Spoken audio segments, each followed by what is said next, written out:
Hey everybody, SedNomini here.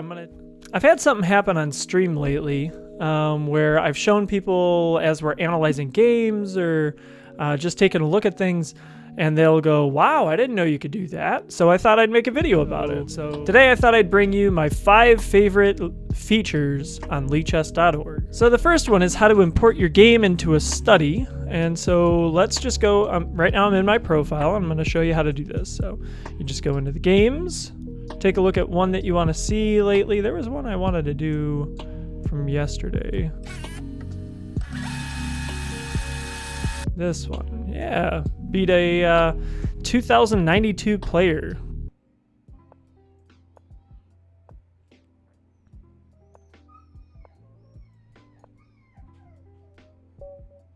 Ah, I did flag him. Yay! J. Chimbalevich, you're famous. There you go. All right, so everybody knows that you can click on it and replay the game. Not replay the game, but take a look at it.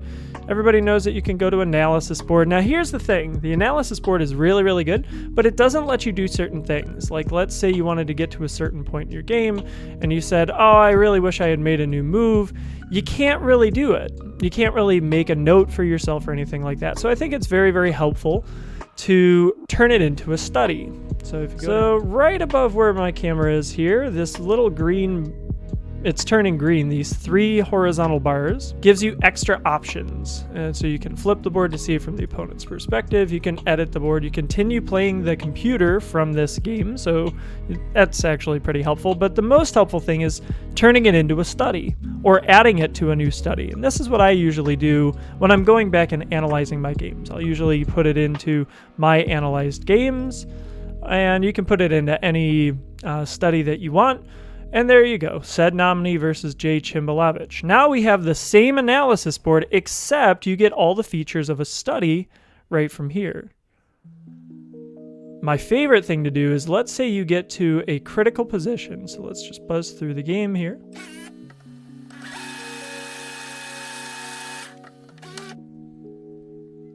So let's say you get to a critical point in the game, and here you can see my next move was rook e1. So I went here.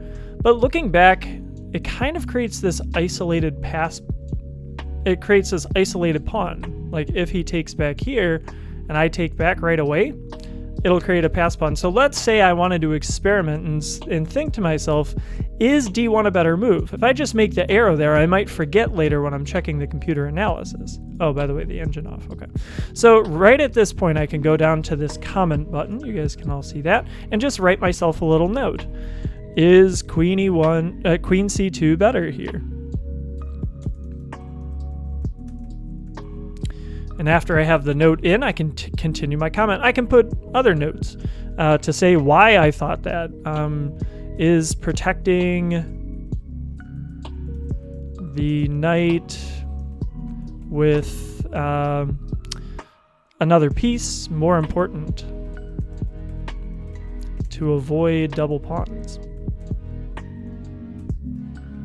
And maybe it is, maybe it's not, but you know, that's the question I want to ask myself later when I go to do my computer analysis.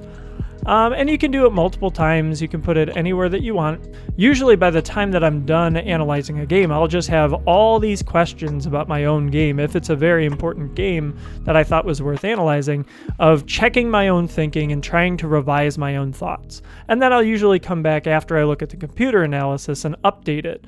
You can also annotate from here, annotate your own games. Was this a good move? Was this a mistake? Was this an equal position? Was it a development piece? Was it unclear? There's all these different ways that you can comment here. It's really a great tool to be able to do that.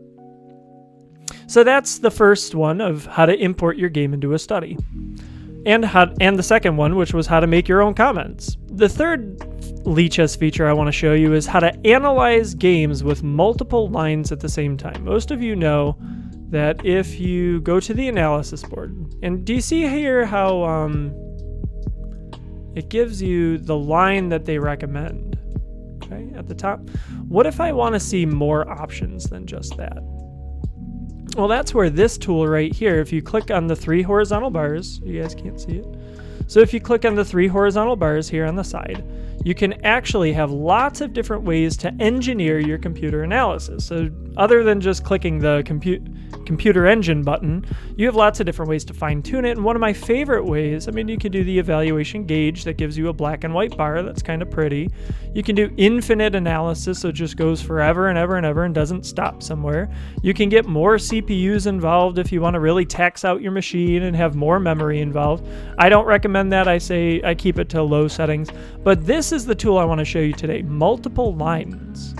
So instead of just showing the top line, you can actually have multiple suggestions in your analysis that the computer will give you. So when you reload the position, now instead of just seeing one line, you'll see 3 recommended lines.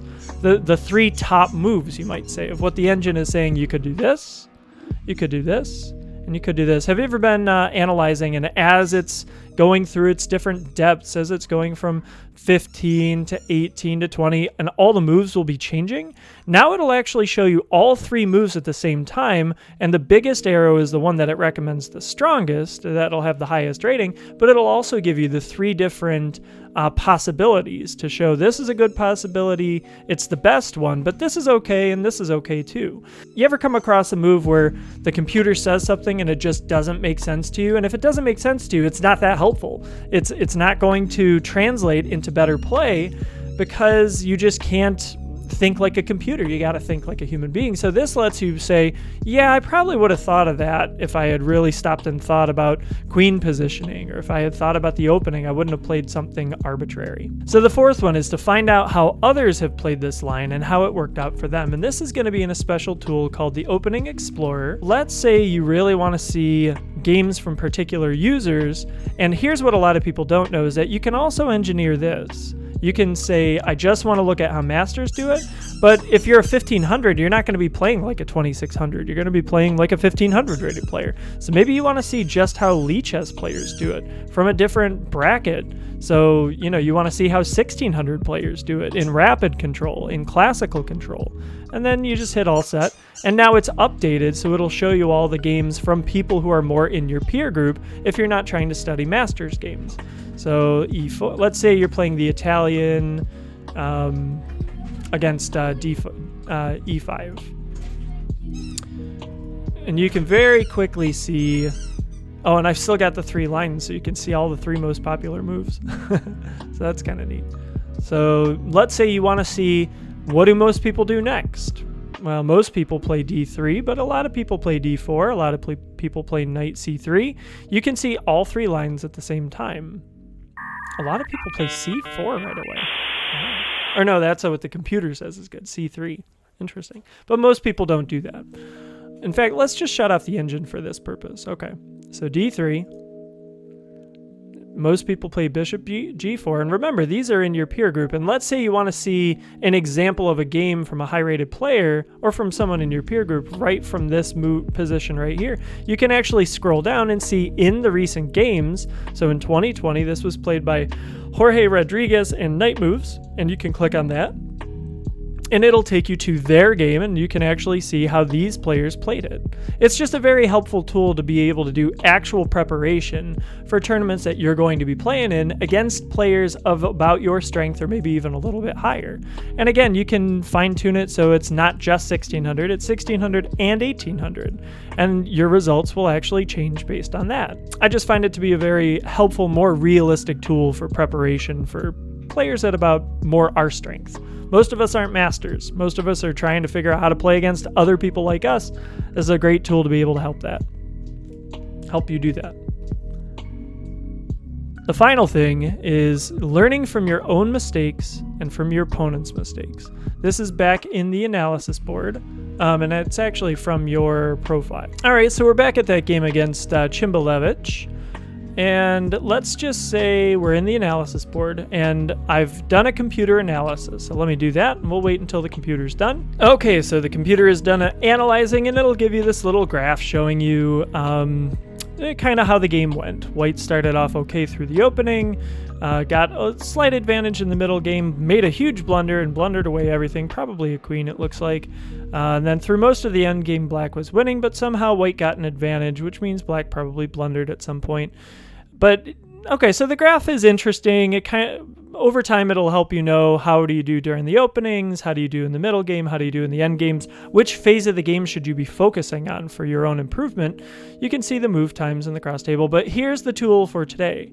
Click on this blue button that says learn from your own mistakes. And what that'll do is it'll give you everywhere where it says that you made a mistake or a blunder, it'll help you practice finding the best move. This is usually best done after you've done your analysis, and it's saying somewhere in here is a really good move that you did not make. So my move was h4, and they said, no, don't do that. And I'm guessing it may have been a sacrifice of the bishop. If you get stuck, you can also hit view the solution, and it'll actually tell you queen. Oh, okay, so it was a queen movement. They say just go ahead and sack this pawn. Wow. Why? What happens if the queen takes the pawn? Oh, taken away an escape square. Gonna force the trade-off of the queen. Wow.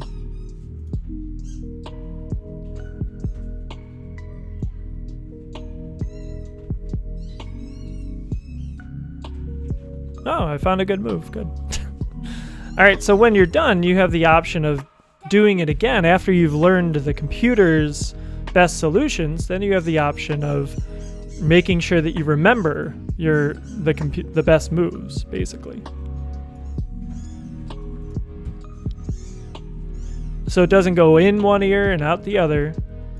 Play again. Do all your best moves.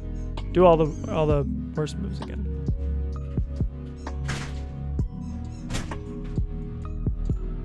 Yeah. Okay, good. Interesting.